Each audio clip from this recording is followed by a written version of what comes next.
I just sum up the general argument of Heidegger. That is, in the process of it gives, es gibt, the beings can display themselves in the visible. And this is what Heidegger calls the arrival, Ankunft. But that arrival is made possible by the process of the es gibt, of the giving gift, which is called by Heidegger the Überkommnis, coming over. This event of the coming over itself cannot be displayed in the visibility just because it gives the visibility as possible.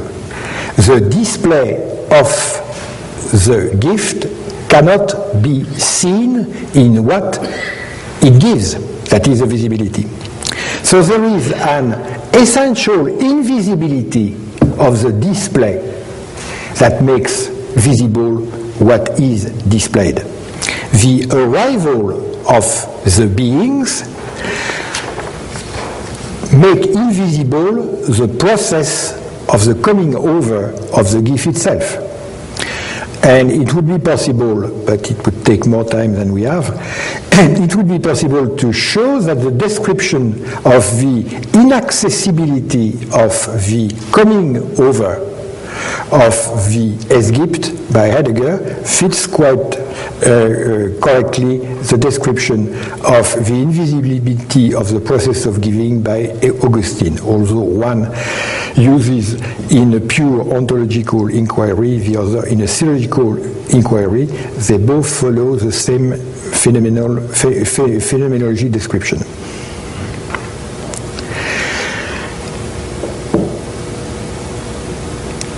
We can now, I think, find a way to understand the meaning of sacrifice. By its visibility, the given constitutes an obstacle to the very visibility of the gift.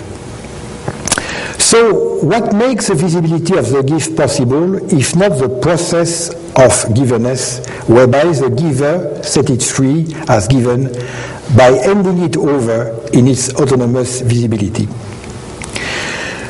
We should note carefully that the gift given does not mask only the giver as an effect detached from the efficient cause. The gift given masks the very process of giving in which the giver participates, but without constituting it intrinsically. For, as we have recalled above, a gift reduced can remain perfectly possible and even complete with an anonymous or uncertain giver.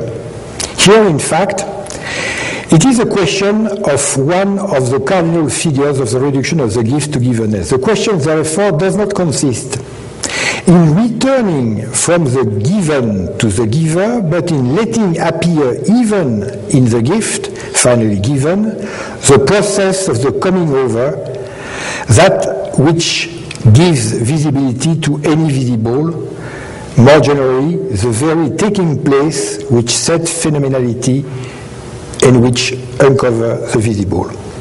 What is here in question is suspending the given gift so that it would let the process of its givenness, that is the given character of the gift, appear in its own way, instead of crushing it in the fall from the given to a found object. So it is not a question of suppressing the gift to the profit of the giver, but of making the gift, so to speak, transparent anew in its own process of givenness by letting the giver appear here possibly, but first and always by letting the process that delivers it in the visible appear. At stake is the phenomenality of the very return, giving back to the gift given the phenomenality of its returns, of the return that inscribe it in its visibility as gift coming from elsewhere than from itself. The gift appears as such, in other words, as arising from somewhere other than itself, only if it appears in such a way that it does not stop being sent back to this elsewhere that gives it and from which it found itself given to see. That the gift given lets the return from which it comes appear, this defines the signification and the phenomenological function of sacrifice. Such will be our hypothesis at last. The sacrifice does not signify parting with the good by destruction of this possession, though this be possibly in the favor of the other.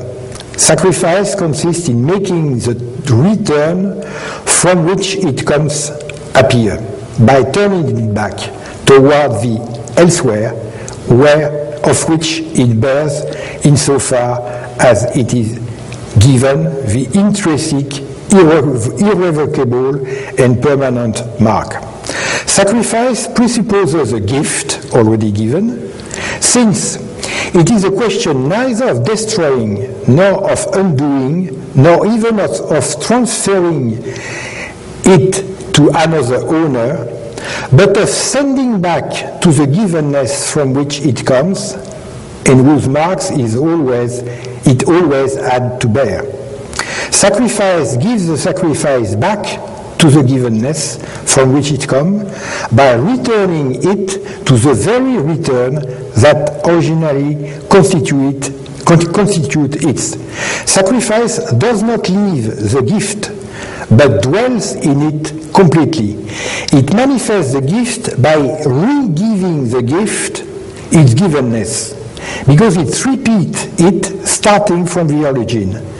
The formula, which shows perfectly well the condition of possibility of the gift as sacrifice, is found in a verse in the Bible, in the book of first book of Chronicles, chapter 19. I quote it in Greek because it's more striking. Ta sa ta panta kai en ton son delokamen soy. All things are yours, and it is by taking from what is yours that we make gift back to you.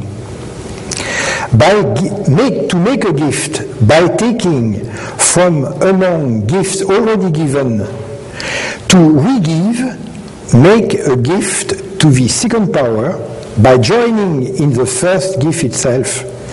That is, make a gift by turning the first gift back around toward the one who gave it, and thus make it appear from top to bottom as a given coming from elsewhere.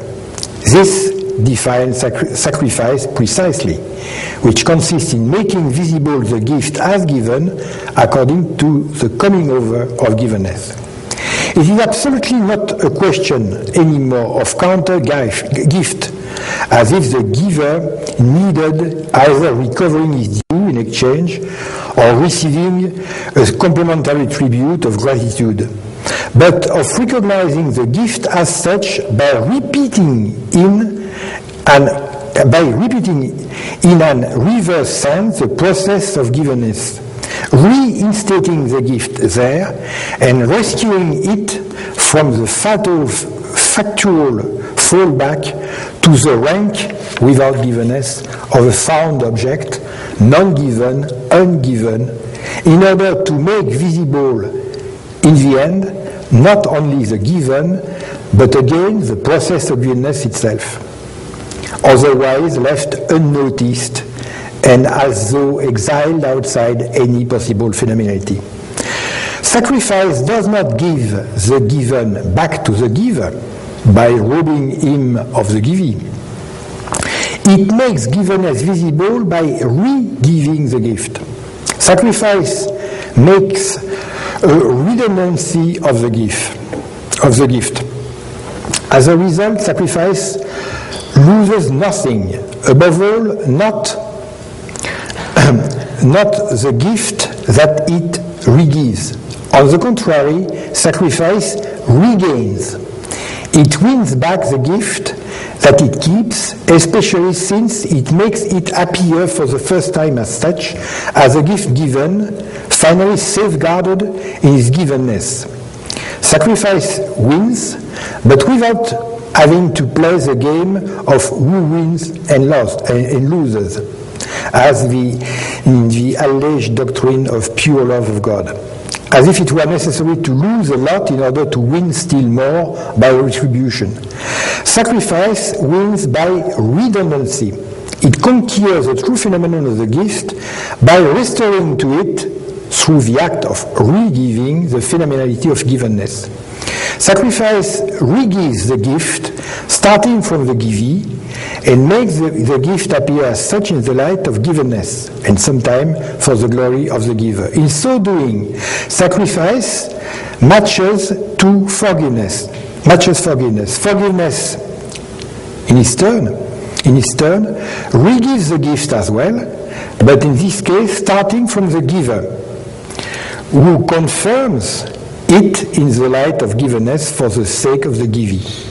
So forgiveness and sacrifice match one another in this way, so as to make the phenomenality of givenness appear by a double redundancy of the gift, either from the givee or from the giver. As a conclusion, I would like to take an example of this phenomenality of sacrifice, making again possible for the gift given to appear as such in its process of givenness. We could find a correct example of this in the episode of the sacrifice of Abraham, or rather of the sacrifice of Isaac by Abraham as related in the book of Genesis chapter 22. It is a question indeed of sacrifice, specified as such, quote, "You will offer your son Isaac by a sacrifice on a mountain that I will show you," 22:2. But of a sacrifice that eventually does not take place, at least if one holds to the common determination of sacrifice as destruction, dispossession, and contract. Understanding this sacrifice presupposes here, paradoxically, understanding why Abraham has not been sacrificed, why Isaac has not been sacrificed.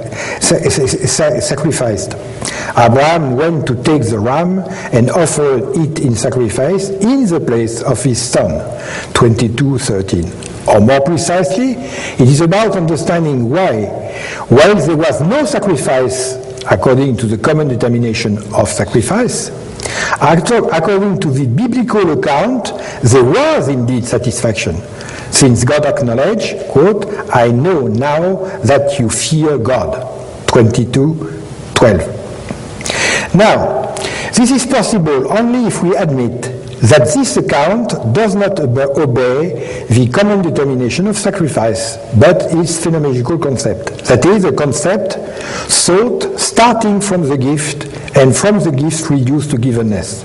We must therefore locate it here. A first moment seems quite evident.